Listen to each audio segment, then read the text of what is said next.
السلام علیکم ورحمۃ اللہ وبرکاتہ۔ بسم اللہ الرحمن الرحیم۔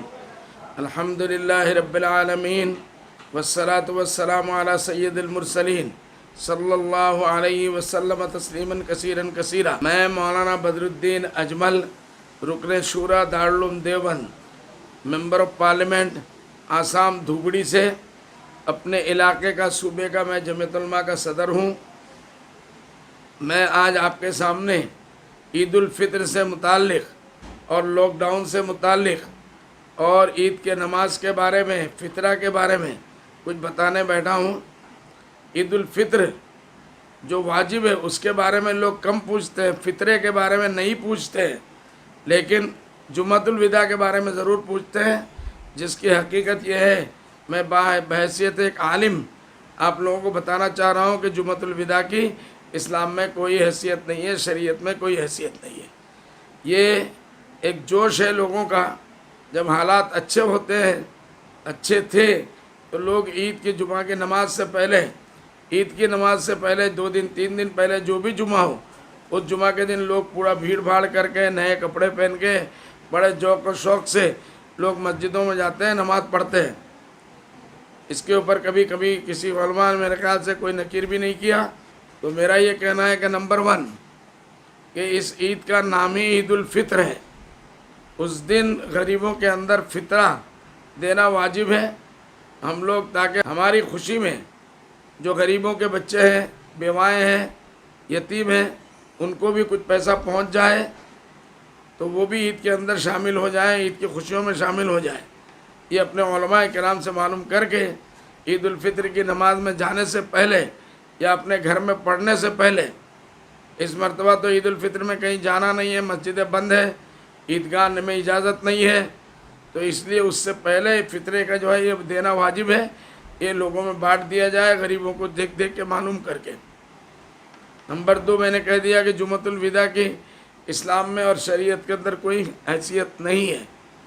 نمبر 3 نئے کپڑے پہن کے عید کے لیے نئے کپڑے پہننا، یہ بھی کوئی فرض بھی نہیں ہے، واجب بھی نہیں ہے۔ اللہ نے آپ کو پیسہ دیا ہے، آپ خریدتے ہیں، ہم بھی خریدتے ہیں، اس میں کوئی حرج نہیں ہے۔ خوشی کا دن ہے، اچھے کپڑے پہنیں گے، خوشی کا اظہار ہوگا۔ اللہ تعالیٰ اپنے بندوں کو جو نعمت دیتا ہے تو اس کے اندر دیکھنا چاہتا ہے، لیکن آج کل لاک ڈاؤن کا زمانہ ہے۔ میں خاص کر اپنی ماں بہنوں سے کہوں گا کہ وہ اللہ کے واسطے بازاروں میں نئے کپڑے خریدنے کے لیے نہ جائیں۔ بازاروں کے کپڑے کے اندر سے بھی یہ کورونا بیماری آ سکتی ہے۔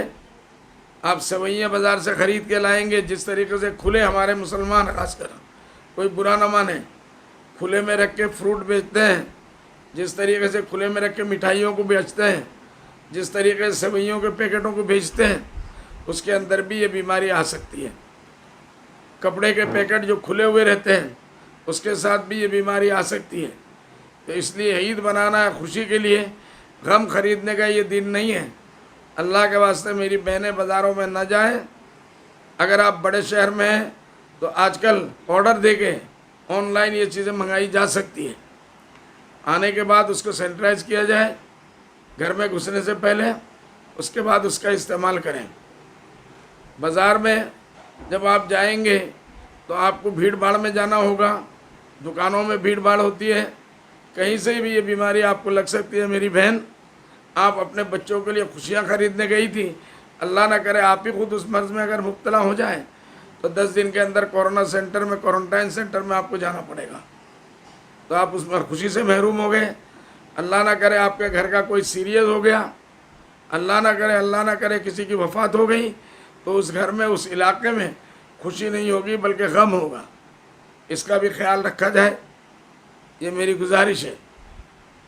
جہاں تک عید کی نماز کے معاملے میں لوگ پوچھ رہے ہیں، تو ایک ایک آدمی کو کہاں تک جواب دیا جائے، اس لیے میں نے سوچا کہ ریکارڈنگ کر کے اس کو چھوڑ دیا جائے، تو لوگوں کو اس کے ذریعے سے مسئلے کو پتہ چل جائے گا۔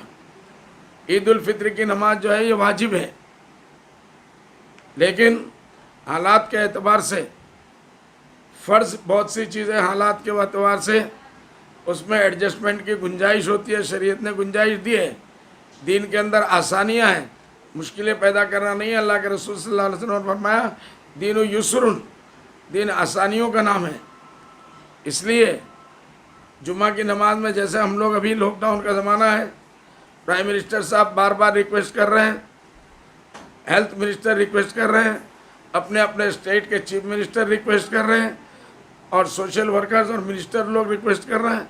اب تک ہم نے مینٹین کیا، 20 دن ہمارے گزر گئے الحمدللہ، اب عید سامنے ہے، تو اس لیے اس عید کی نماز کو بھی ہم لوگ جیسے جمعہ کی نماز کو اپنے گھر میں ادا کر رہے ہیں، مسجد میں 2-3 آدمی ہیں، وہ لوگ اپنی عید کی نماز پڑھیں گے، ہمیں وہاں جانا نہیں ہے، بھیڑ بھاڑ نہیں کرنا ہے۔ اپنے گھر میں 3-4 آدمی اگر ہیں تو ہم لوگ پہلے جیسے جمعہ کی نماز پڑھتے رہے ہیں اسی طریقے سے ہم نماز پڑھیں گے۔ اللہ نہ کرے ہم لوگوں کو اگر سیلاب آ جاتا ہے کسی زمانے میں، ابھی پچھلے دنوں میں کشمیر میں سیلاب آیا تھا، دوسرے جگہوں میں سیلاب آتا ہی رہتا ہے، ہمارے آسام میں سیلاب آتا رہتا ہے، تو ان دنوں میں لوگ اپنے گھروں کے اندر پانی کے اندر کھڑے ہو کے گزارتے ہیں، وہ نماز کہاں پڑھیں گے؟ سارے میدان بھرے ہوئے ہوتے ہیں فلڈ سے، 5-5 6-6 فٹ پانی اٹھا ہوا رہتا ہے، تو آدمی جہاں جیسے موقع ملا ویسے کر لیتا ہے۔ اس لیے ان میں گنجائش ہے، اللہ نہ کرے کہیں کوئی فساد ہو گیا تو وہاں کرفیو لگا دیا جاتا ہے، تو اس وقت بھی تو گھر میں ہم اپنی نماز پڑھتے ہیں۔ اس لیے یہ بھی ایک مجبوری ہے، آج کل کورونا کی بیماری چل رہی ہے، تو اس لیے اس کا خیال رکھیں، اور کیسے نماز پڑھنا ہے جیسے ہم جمعہ پڑھتے تھے، اپنے علماء کرام سے معلوم کر لیں کہ کیسے کیسے نماز پڑھنا ہے، بہت ہی آسان ہے، میں مسئلہ بتانے نہیں جاؤں گا، اپنے علماء کرام سے معلوم کر لیں، اس طریقے سے اپنے نماز کو پڑھیں۔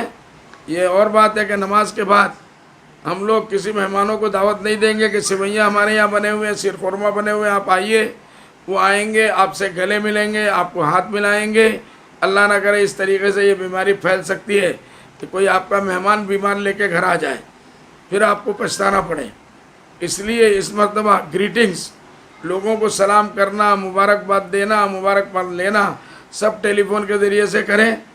آج کل تو ٹیلی فون میں اس قسم کے سہولیت موجود ہے کہ ویڈیوگرافی کر کے ایک دوسرے کو مبارکباد دے دیں، اور سوئیاں وغیرہ کھانا کہ بھائی جب اللہ کرے گا لاک ڈاؤن ختم ہوگا انشاءاللہ سب مل کے خوشی بھی منائیں گے، اور سب مل کے ایک ساتھ میں سوئیاں بھی کھائیں گے، مٹھائیاں بھی کھائیں گے، خوشیاں منائیں گے انشاءاللہ۔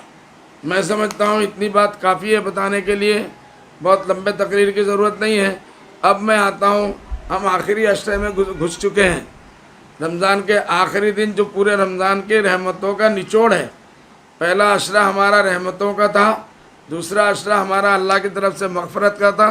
یقیناً امید ہے کہ اللہ نے ساری امت کی مغفرت کر دی ہوگی۔ اب یہ جو عشرہ 10 ہے، یہ 10 دن کے اندر اللہ تعالیٰ ساری امت کو جہنم سے خلاصہ عطا فرمائے گا انشاءاللہ۔ تو اس لیے بھائی اس رمضان کے دن میں روزے کو اور اہتمام سے رکھیں۔ روزہ میں پہلے بھی کہہ چکا ہوں کئی مرتبہ کہ روزہ جو ہے صرف بھوکا رہنا نہیں ہے، روزے کا آنکھ کا بھی روزہ ہے، ہاتھ کا بھی روزہ ہے، ناک کا بھی روزہ ہے، پاؤں کا بھی روزہ ہے۔ اگر ہم نے آنکھ سے غیر محرموں کو دیکھا، بازار میں گئے یا نامحرم عورتوں کو دیکھا، تو آپ کے روزے کے اندر فساد پیدا ہو گیا۔ اسی طریقے سے کان سے آپ گانا سنتے رہے، فلمی گانے، دوسری چیزیں سنتے رہے، تو یہ روزے کے اندر بہت بڑا خلل پیدا ہو جائے گا۔ منہ سے آپ نے فحش باتیں کی، ایسی باتیں جو رمضان میں نہیں کرنی چاہیے، عام دنوں میں بھی نہیں کرنا چاہیے، یہ ساری چیزوں سے پرہیز اگر ہم کریں گے، آنکھ کا، کان کا، نام کا، ان السمع والبصر والفؤاد، اللہ کہتا ہے کہ ان سب کے بارے میں، کان، ناک، آنکھ کے بارے میں، منہ کے بارے میں، زبان کے بارے میں، یہ سب چیز قیامت کے دن اللہ میاں سوال کرے گا۔ تو اس لیے اس کو خوب پرہیز سے گزاریں۔ اصل مطلب کی چیز اس کے راتیں ہیں بھائی، یہ جو آخری عشرہ ہے، آخری راتیں ہیں، اسی کے اندر سب سے زیادہ لوگوں کو شب قدر ملنے کی امید ہے۔ شب قدر کی ایک رات کی عبادت خیر من الف شہر، 1000 مہینے سے افضل ہے۔ تو اس لیے اس رمضان کی راتوں کو بہت ہی نعمت سمجھ کے نوجوان بچے، بیٹیاں، بھائی بہن، ماں باپ، دادا دادی، نانا نانی، صرف اللہ کے ذکر میں اس کو گزاریں۔ علماء کرام سے معلوم کر لیں کون سی تسبیح زیادہ اچھی ہے۔ اس میں راتوں کو زیادہ سے زیادہ نوافل میں گزاریں، زیادہ سے زیادہ قرآن کی تلاوت میں گزاریں، زیادہ سے زیادہ تسبیح تحلیل کریں، اللہ کا ذکر اور افضل الذکر لا الہ الا اللہ کریں، لا الہ الا اللہ وحدہ لا شریک لہ لہ الملک و لہ الحمد یحیی و یمیت بیدہ الخیر انک علی کل شیء قدیر، سبحان اللہ و بحمدہ عدد خلقہ رضا نفسی زنۃ عرشہ ومداد کلماتہ، سبحان اللہ و بحمدہ سبحان اللہ العظیم۔ اور آسان جو ذکر لوگوں کو یاد ہو، ارے کسی کو کچھ بھی یاد نہیں ہے، لا الہ الا اللہ یاد بھی نہیں ہوگا، یقیناً ہوگا۔ اللہ کی تسبیح تحلیل تقدیس بیان کریں، علماء کرام سے معلوم کر لیں، ٹیلی فون سے معلوم کر لیں، اور یہ راتیں جیسے بھی ہو، ہمارے اگر نماز میں بھی گزرا تو بھی شب قدر ہمیں مل گیا، تسبیح تحلیل میں گزرا شب قدر مل گیا، قرآن پڑھنے میں گزرا شب قدر مل گیا۔ تو یہ عبادت ہے، یہ رمضان کی راتیں، کسی کو نہیں پتا آئندہ رمضان کس کو ملنے والا ہے، یہ بھی نہیں پتا کل ہم کتنے لوگ زندہ رہیں گے میرے بھائی۔ اس لیے اللہ کے واسطے اللہ کے دھیان میں لگ جائیے، فالتو وقتوں کو برباد مت کریے، کووڈ-19 کا خیال رکھیے، سینیٹائزر کا خیال رکھیے، اپنے گھر میں رہنے میں بھی دوری مینٹین کرے، سیف ڈسٹینس مینٹین کرے، ان سب چیزوں کا خیال رکھتے ہوئے روزے کو گزارے۔ اللہ نے چاہا تو آئندہ رمضان سے پہلے یہ معاملہ ختم ہو جائے گا، 1-2 مہینے میں ہم آرام سے خوشی کے ساتھ نئے کپڑے بھی خریدیں گے، بازار میں بھی جائیں گے، اور اللہ اللہ بھی کریں گے، سوئیاں بھی کھائیں گے، عید کے دن گلے بھی ملیں گے۔